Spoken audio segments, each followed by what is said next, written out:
Merci d'être avec nous chaque jour avec l'histoire des Juifs de France. Nous faisons un bond dans le temps et c'est toujours en compagnie de notre passionné d'histoire Christophe Dard. Pour ce nouvel épisode, Christophe, nous allons clôturer notre grand dossier sur la résistance juive communiste pendant la Seconde Guerre mondiale, incarnée notamment par les francs-tireurs partisans main-d'œuvre immigrés.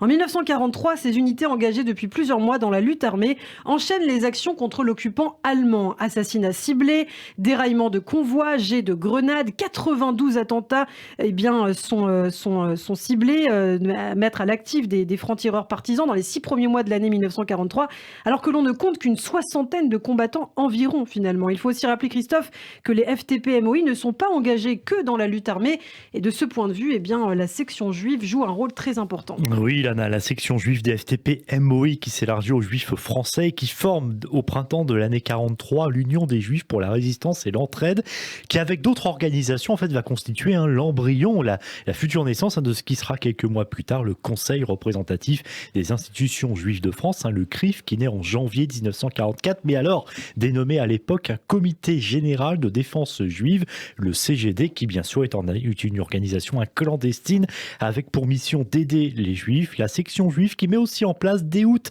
1943 une structure, le Mouvement national contre le racisme, et qui va occuper dans la résistance une place importante avec ses réseaux de sauvetage d'enfants et puis également avec sa presse. Mais les FTP-MOI sont menacés par des arrestations fréquentes au cours de la première moitié de l'année 1943. L'organisation des jeunes juifs est démantelée à la suite de l'arrestation d'un jeune juif responsable d'un attentat contre un garage allemand. Les policiers arrêtent Henri Krasuki, 18 ans, responsable des jeunes de la section juive et futur patron de la CGT beaucoup plus tard. Oui, effectivement, Henri Krasuki qui sera très connu dans les années 80-90 lorsqu'il sera à la tête de la centrale. 57 autres militants de la section juive qui sont arrêtés aussi en mars 1943, dont la plupart d'ailleurs des responsables de la jeunesse. Krasuki est déporté à Auschwitz comme la plupart de ses camarades des jeunesses de la section juive. Seuls 6 d'entre eux reviendront. Outre la jeunesse de la section juive, ce sont aussi 21 cadres de la MOI qui sont arrêtés à leur tour au printemps 43. Et puis, entre le 29 juin et le 9 juillet, 77 militants de la section juive sont arrêtés. En août 1943, Boris Olban, lui, est écarté du poste de commissaire militaire des francs-tireurs partisans main-d'œuvre immigrés au profit d'un certain Misak Manoukian, victime du génocide arménien perpétré en 1915, réfugié en Syrie. Il arrive en France en 1925. Ouvrier, écrivain et poète, il est versé au FTP-MOI parisien en 1942, puis promu commissaire technique. Et nous y consacrerons un épisode évidemment à part entière. Si Boris Olban a été écarté, c'est en fait qu'il refusait d'entériner l'ordre de la direction nationale des FTP d'accroître le rythme des actions. Il considérait en effet que les FTP-MOI étaient déjà à la limite de la rupture face à la pression policière qui s'accentue, ce que les arrestations récentes qu'on vient de citer ont démontré, et ce n'est pas terminé. En septembre 1943, le réseau Manoukian du FTP-MOI est composé en grande majorité de juifs, orchestre l'assassinat de Julius von Ritter, l'administrateur allemand chargé de recruter des travailleurs français pour les envoyer en Allemagne dans le cadre du service de travail obligatoire, le fameux STO. Et il faut rendre hommage là au service de renseignement de Christina Boïko qui a permis en fait la filature de Ritter et donc son exécution, cette femme effectivement qui est à la tête de ce service depuis plusieurs mois. Et suite à cela, le chef de la SS et ministre de l'Intérieur du Reich, Himmler, décide de faire du démantèlement du FTP-MOI une priorité. Pour lui, ça fait beaucoup trop longtemps que durent ces attentats qui se multiplient. Entre juin 1942 et novembre 1943, donc pendant 1 an et demi, au moins 229 actions ont en effet été menées par les FTP-MOI contre les Allemands. En novembre, la brigade spéciale des renseignements généraux capture 72 hommes et femmes du FTP-MOI, notamment le réseau Manoukian et Joseph Epstein. On parlera de novembre noir puisque 3/4 des effectifs des FTP-MOI tombent aux mains de l'ennemi. Les noms et les photographies de 10 d'entre eux, arrêtés et jugés pour actes de résistance, apparaissent sur la célèbre affiche rouge qui est placardée dans tout Paris. Oui, et qui est peut-être même l'affiche finalement antisémite peut-être la plus célèbre de notre histoire de France et dont on reparlera lorsqu'on évoquera d'ailleurs le groupe Manoukian à part entière, un épisode à part entière. Toutefois, la MOI reste active dans le sud-est, parce qu'il faut rappeler qu'il n'y a pas qu'à Paris où les groupes se sont formés plus tardivement que dans la capitale, sur Grenoble notamment, avec un groupe qui s'appelle Liberté, à Toulouse avec la 35e brigade, ou encore les groupes Carmagnole à Lyon, et également à Marseille avec la compagnie Marat. Et leurs actions sont loin d'être négligeables. À Lyon, par exemple, le groupe Carmagnole va totaliser de février 43 à août 1944 240 actions, soit près de 13 par mois pendant 1 an et demi. De son côté, le groupe Liberté à Grenoble, lui, aligne en moins d'un an, de septembre 43 à août 1944, 173 actions, soit plus de 14 actions par mois. Les détachements juifs y occupent une place importante et beaucoup vont le payer de leur vie. Par exemple, 120 membres du groupe Liberté à Grenoble sont exécutés en août 1944 par la Gestapo sur ordre de Klaus Barbie. Marcel Langer, qui est chef de la 35e brigade à Toulouse, est exécuté, dans une prison de la ville en juillet 1943. Et l'année suivante, alors qu'ils ont l'intention de faire sauter une bombe dans un cinéma lors de la diffusion de 2 films de propagande nazie, un activiste, David Freeman, est tué lorsque la bombe explose plus tôt que prévu. Les autres sont grièvement blessés, torturés, fusillés ou morts en déportation.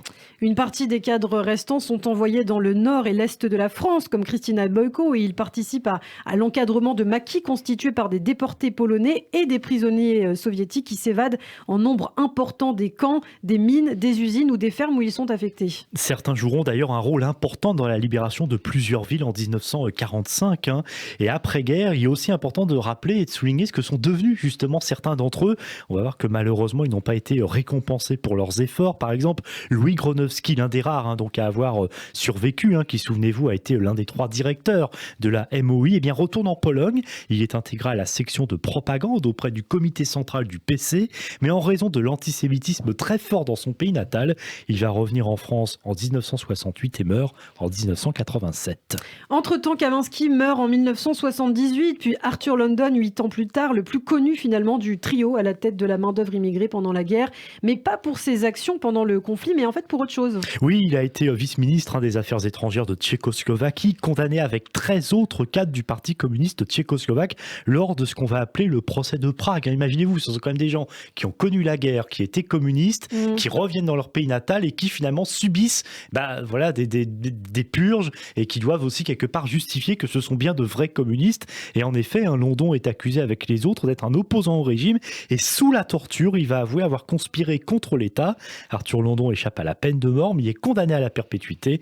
Réhabilité, il rejoint la France en 1963. Et si justement on le connaît, c'est que de cet épisode du procès de Prague, il va en tirer un livre, L'Aveu, qui sera adapté avec succès au cinéma en 1970 par Costa Gavras, avec notamment Yves Montand et Simone Signoret. Et sachez, Ilana, que lorsqu'il meurt en 1986, aucun journal de Prague, donc en Tchécoslovaquie, ne mentionne la mort d'Arthur London. Boris Olban, autre figure des FTP-MOI, attire lui aussi l'attention, cette fois au milieu des années 1980. Il vient alors d'émigrer en France. Et oui, rentré Roumanie après-guerre, il a été colonel puis général de l'armée du nouveau régime communiste, mais lui a été victime de purges. Et du coup, il est même suspecté d'avoir eu des contacts avec des citoyens américains où son frère était installé. Et puis en 1985, il a été remis en cause, on en parlera dans un documentaire où la veuve de Mitsak Manoukian accuse les anciens camarades de son mari, dont Olban, de n'avoir rien fait pour empêcher l'arrestation de son époux.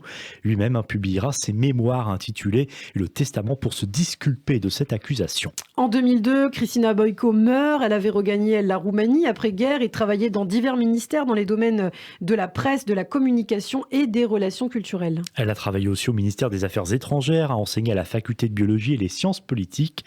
Éditrice et traductrice, elle rejoint ses enfants en France en 1987 pour échapper à la misère du terrible régime de Ceausescu.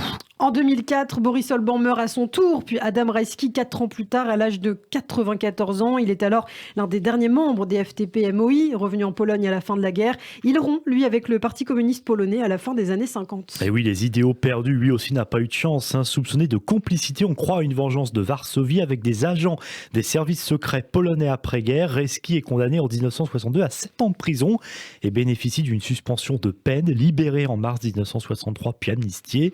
Il revient en France et écrira plusieurs livres sur l'histoire de la résistance juive en France, préside l'Union des résistants et déportés juifs de France et en 2003, il devient président d'honneur de l'Union des Juifs pour la résistance et l'entraide. Merci beaucoup Christophe pour ce dossier en 3 parties sur la résistance juive pendant la Shoah.